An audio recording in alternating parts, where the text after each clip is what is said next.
નમસ્કાર ખેડૂત મિત્રો, હું રમેશ રાઠોડ, વિષય નિષ્ણાત પાક સંરક્ષણ, કૃષિ વિજ્ઞાન કેન્દ્ર ગીર સોમનાથ. ખેડૂત મિત્રો, આજના આ કાર્યક્રમની અંદર આપ સર્વે મિત્રોનું હાર્દિક સ્વાગત છે. મિત્રો, આજે જે વિડીયોની અંદર વાત કરવી છે એ ઉનાળુ પાકો અને એમાંય ખાસ કરીને કઠોળ વર્ગના અગત્યના પાકો એટલે કે મગ અને અડદ. હું માનું છું કે ઘણા બધા મોટા વિસ્તારની અંદર આ મગ અને અડદનું વાવેતર ઉનાળુ ઋતુમાં થતું હોય છે. અને આ બંને પાકોની અંદર જે ખાસ કરીને 30 દિવસ પછી જે સમસ્યાઓ આવે છે, પાક વાવી દઈએ છીએ, ઉગી જાય અને 30, 35 કે 40 દિવસનો પાક થાય તો એની અંદર સમસ્યાઓ શરૂ થતી હોય. ઘણી જગ્યાએ તો પાક 15, 20 દિવસનો ઉગીને થાય એટલે તરત જ એના પાંદડા કોકડાઈ જાય, વૃદ્ધિ વિકાસ અટકી જાય.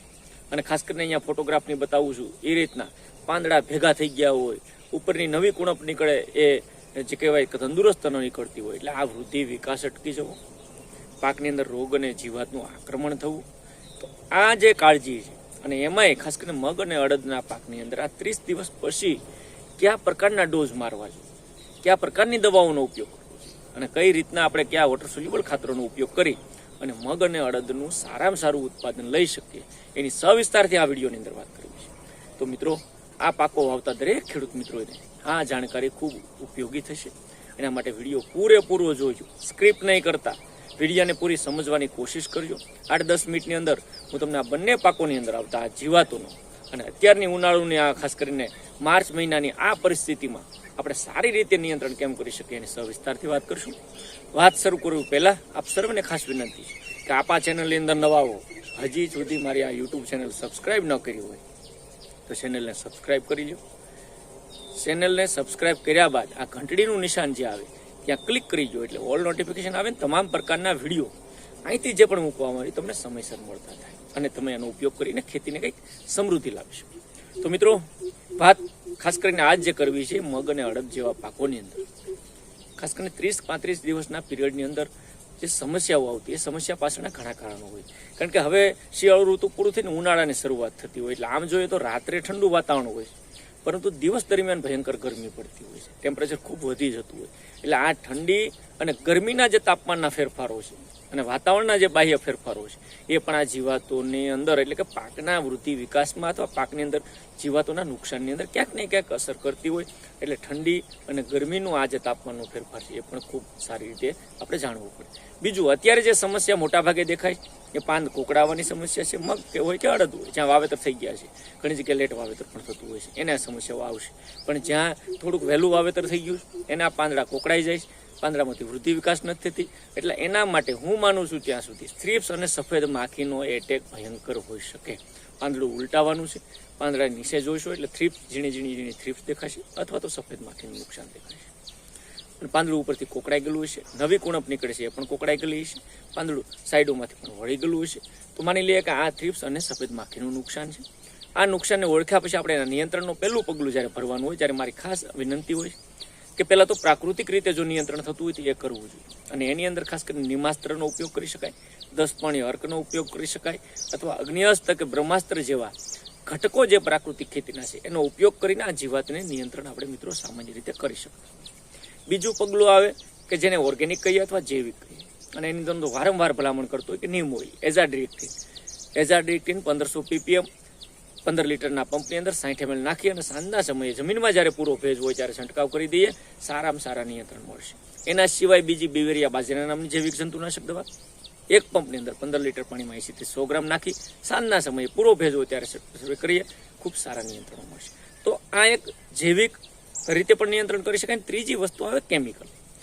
જે મિત્રો કેમિકલનો ઉપયોગ કરે છે તો જંતુનાશક દવાઓની અંદર ખાસ કરીને આના માટે એસિટામાપ્રિડ નો ઉપયોગ કરી શકાય. એક પંપની અંદર 10 ગ્રામ અથવા ઇમિડાક્લોપિડ સિંગલ એક પંપની અંદર 10 ગ્રામ અથવા તો ઇમિડાક્લોપિડ પ્લસ ફિપ્રોનિલ 40% કોમ્બિનેશન વાળી જે દવા આવે જ્યાં વધારે ઉપદ્રવ છે, વધારે નુકસાન છે, અને ઇમિડા પ્લસ ફિપ્રોનિલના કોમ્બિનેશન વાળી દવા એક પંપની અંદર 10 ગ્રામ નાખીને સ્પ્રે કરશે તો મને લાગે સારામાં સારું નિયંત્રણ આ જીવાતો કે આ કોકડવાનો જે તમે રોગ તરીકે ઓળખો છો અથવા પાંદડા કોકડાય છે એમાં સારામાં સારું નિયંત્રણ મિત્રો આપણે મેળવી શકશું.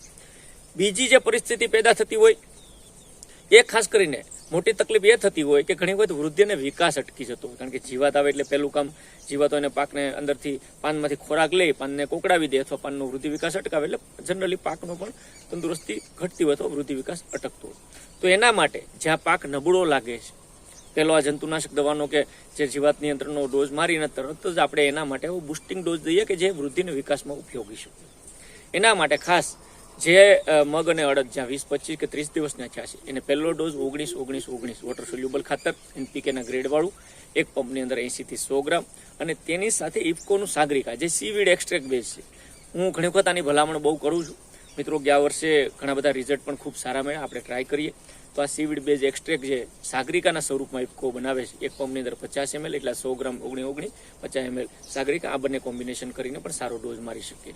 એના સિવાય માર્કેટની મળતા અંદર ઘણા બધા હ્યુમિક એસિડના સ્વરૂપે જે વર્ધકો મળશે એનો ઉપયોગ પણ મિત્રો આપણે ખાસ કરીને કરી શકીએ. અથવા સીવીડ એક્સ્ટ્રેક્ટ બેઝ ઘણી બધી સારી પ્રોડક્ટો બજારની અંદર ઉપલબ્ધ એનો પણ ઉપયોગ તમે કરી શકો. પણ આ બંનેનું કોમ્બિનેશન સ્પ્રે કરવાથી એટલે ખાસ કરીને વૃદ્ધિ વિકાસમાં સારો ફાયદો થશે. મગ અને અડદની અંદર વૃદ્ધિ અને વિકાસમાં વધારો કરવાનું કામ આ બંને એટલે કે 19-19 અને સાગરિકા ખાસ કરીને કરશે. હવે જ્યારે પાક 35-40 દિવસનો મિત્રો થઈ જાય ત્યારે બીજો ડોઝ જે 19-19 આપણે 30 દિવસ અથવા 25 દિવસે માર્યો છે એના 10 દિવસ 12 દિવસ પછી બીજો ડોઝ 12-61-0 NPKના ગ્રેડમાં નાઇટ્રોજન, ફોસ્ફરસ અને પોટાશ એટલે 12-61-0 કે નાઇટ્રોજન ફોસ્ફરસ બંને આની અંદર ખાસ કરીને હોય અને એક પંપની અંદર 100 ગ્રામ લેખે નાખીને સ્પ્રે કરવાનો છે.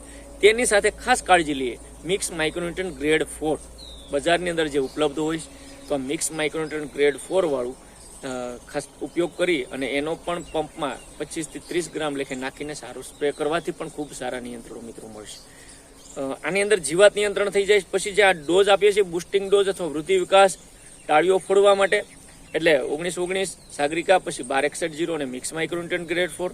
તો મિક્સ માઇક્રોન્યુટ્રનની જ્યાં ખામીઓ દેખાય છે ઘણી વખત સૂક્ષ્મ તત્વોની ખામીઓ પાકની અંદર આવતી હોય વૃદ્ધિ વિકાસ એનાથી પણ ઘણી વખત અટકતો હોય. પાંદડું થોડુંક પીળું પડતું હોય, પાંદડાનો કલર ચેન્જ થતો હોય, એની અંદર માઇક્રોન્યુટ્રનની ખામીઓ સર્જાતી હોય તો મિત્રો આ ડોઝ ખાસ કરીને મિત્રો આપણે મારવાનો છે.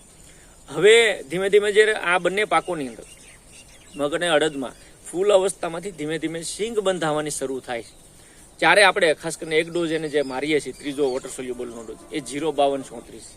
આની અંદર નાઇટ્રોજન નથી કારણ કે વૃદ્ધિ વિકાસ હવે નથી કરાવવાની. હવે તો આપણે એને ડાળીઓ ફૂટવી જોઈએ, ખાસ કરીને ફૂલમાંથી સિંગ પરિવર્તન થવું જોઈએ એટલે 0-52-34 જેની અંદર 52% ફોસ્ફરસ અને 36% પોટાશ. તો 0-52-34 એક પંપની અંદર 100 ગ્રામ અને એને ખાસ કરીને સ્પ્રેના સ્વરૂપમાં આપણે પાક ઉપર કરીએ તો ખૂબ સારા પરિણામો મળશે, સારા રિઝલ્ટો મળશે. આ વર્ષે મિત્રો આપણે મેં જે વાત કરું છું વોટર સોલ્યુબલની વાત કરું, મિક્સ માઇક્રોન્યુટ્રનની વાત કરું એ ટ્રાય કરવાની છે કે આ વર્ષે કરી હોય તો ખૂબ સારી બાબત છે. મગ અને અડદની અંદર ભલે તમે 10 વીઘાનું વાવેતર કર્યું, હું એમ કહું અડધા કે વીઘામાં ટ્રાય કરો. વીઘામાં ટ્રાય કરશો તો તમારી જે કોસ્ટિંગ છે પૈસા છે લગભગ વીઘામાં 200-300 રૂપિયાનો ખર્ચો થાય કદાચ મારી દ્રષ્ટિએ. હું એવું માનું છું કે 200 કે 300 રૂપિયાનો અખતરો સારી વસ્તુઓનો અને અહીંયા જે પણ ભલામણ કરું છું મિત્રો ઇફકો, સરદાર, ક્રિપકો કે જે આપણી સહકારી સંસ્થાઓ છે અથવા આપણી કૃષિ યુનિવર્સિટીઓની જે પ્રોડક્ટો છે. બીવેરિયા કીધું તો કૃષિ યુનિવર્સિટીમાં ઉપલબ્ધ હોય, ઘણી વખત હું ટ્રાઇકોડર્માની વાત કરું તો કૃષિ યુનિવર્સિટીમાં ઉપલબ્ધ હોય. આનો ઉપયોગ કરીને આપણે જોઈએ કારણ કે અત્યાર સુધી જે કેમિકલોનો મારો કર્યો છે અતિશય કેમિકલો છાંટ્યા છે એની સામે હવે થોડીક જે ખાદ્ય કઠોળ તરીકે આપણે આ પાકો ઉપયોગ કરીશું તો એમાં આવા પ્રકારના સારી ટેકનોલોજી ઉપયોગ કરીને સારું ઉત્પાદન પણ આપણે મિત્રો લઈ શકશું. તો ખાસ કરીને 0-52-34નો સ્પ્રે સિંગ અવસ્થાએ એટલે કે ફૂલમાંથી સિંગ બેઠવાની અવસ્થાએ ખાસ કરીને મિત્રો આપણે કરવો જોઈએ. બીજું મગ અને અડદની અંદર ઘણા બધા મિત્રો અવારનવાર મને પૂછતા હોય છે કે આ બધી વાત કરીએ તો કદાચ ઉપયોગ કરે છે. ઘણા પ્રાકૃતિક ખેતી કરે છે અથવા ઓર્ગેનિક બેઝ ખેતી કરે એમાં દૂધ અને ગોળના સ્પ્રેની વાત કરતા હોય છે. તો મિત્રો સ્વાભાવિકપણે દૂધ અને ગોળના આગળ મેં વિડીયોની અંદર પણ વાત કરેલી છે કે બંનેમાં રહેલા તત્વો દૂધની અંદર રહેલું પ્રોટીન હોય. આનો જ્યારે ઉપયોગ પાકની અંદર થાય છે તો 100% ફાયદો મળે છે. ગોળની અંદર ભરપૂર માત્રામાં કેલ્શિયમ છે તો એનો અંદર પણ આપણો ખાસ કરીને પાકની અંદર ઉપયોગ થાય છે. એટલે દૂધ અને ગોળનો ઉપયોગનો સ્પ્રે પણ મિત્રો ખાસ કરીને મગ અને અડદના પાકની અંદર ટ્રાય કરવો જોઈએ. એક પંપની અંદર 15 લીટર પાણીમાં 800 ml દૂધ એટલે એ પણ દેશી અથવા ગીર ગાયનું દૂધ અને ખાસ કરીને 100 ગ્રામ ગોળ, દેશી ગોળ આ બંને કોમ્બિનેશન કરીને પાકની અંદર પાક 25-30 દિવસનો જીવાત નિયંત્રણ પહેલા કરશું આપણે પછી જ આ ડોઝના ઉપયોગ મિત્રો ખાસ કરીને કરવાના છે. તો 30 દિવસે એક ડોઝ મારી શકાય અને બીજો ફૂલમાંથી જ્યારે સિંગ બેસવાની અવસ્થા હોય તો જ્યારે મારી શકાય. તો 2 ડોઝની તમે ટ્રાય કરી લો વીઘા 2 વીઘામાં તમને સારા પરિણામો મળે ખૂબ આગળ રીતે તમે કરી શકશો. બીજું આ ડોઝ મારવાથી ઘણી વખત મધમાખીનું ઉપર આકર્ષણ વધશે એટલે પોલિનેશનમાં પરાગનયનમાં પણ ઘણો બધો ફાયદો ઘણા મિત્રોને દેખાતો હોય તો એ ખાસ ડોઝ એની અંદર કરવો જોઈએ. બીજો પ્રાકૃતિક ખેતીની અંદર જીવામૃત મારી ખાસ ભલામણ છે દરેક મિત્રોને. આપણે જે પણ વિડીયો તમે આ જોવો છો દરેક મિત્રો પોતાના ખેતરની અંદર કમસે કમ વીઘા 1.5-2 વીઘાની અંદર આ જીવામૃત બનાવી અને મગ અડદ જેવા પાકોની અંદર જે આપણે વાવેતર કર્યા છે અથવા અન્ય પાકો કર્યા છે એની અંદર 1 એકરની અંદર તો ખાસ આ જીવામૃતનો ઉપયોગ કરે. કારણ કે જીવામૃતની અંદર ગાયનું ગૌમૂત્ર છે, ગાયનું ગોબર છે, કઠોળનો લોટ છે, ગોળ છે અને જે કેમિકલ રહિત માટી છે. તો આ સૂક્ષ્મ જીવાણુયુક્ત આ ઇનપુટ જીવામૃત ખાસ ખેતરની અંદર ઉપયોગ કરવો જોઈએ. 1 એકરની અંદર 200 લીટરની આપણે ખાસ પિયત સાથે ભલામણ કરીએ છીએ. બીજો એક અખતરો ખાસ મિત્રો, ખેડૂત મિત્રો તમારે જો કરવો હોય તો 200 લીટરના બેરલની અંદર 180 લીટર આપણે પાણી ભરવાનું છે. તેમાં 20 કિલો ખાસ કરીને આંકડો અથવા આંકડાને તમે કાપી અને એના પાંદડાને થોડો ક્રશ કરી અને એની અંદર નાખી દો. અઠવાડિયા સુધી આ દ્રાવણને રાખી મૂકીએ અને પછી પાણી સાથે જ્યારે પીવડાવીએ તો પણ એના પણ ખૂબ સારા પરિણામો આ પાકોની અંદર મળશે. બહુ સિમ્પલ પદ્ધતિ મેં કીધી. 180 લીટર 200 લીટરના બેરલમાં 180 લીટર સિમ્પલ આપણું પાણી ભરીએ છીએ. એમાં 20 કિલો આંકડો ક્રશ કરીને નાખી દઈએ છીએ. અઠવાડિયા સુધી એને રહેવા દઈએ છીએ. સવાર સાંજ તમારે હલાવવું હોય તો હલાવી શકાય, પણ એનો ક્રશમાંથી જે રસ નીકળી જાય અને પછી એને ખાસ કરીને પાણી સાથે આપણે પીવડાવી દેવાનું છે 200 લીટરની એકરની અંદર.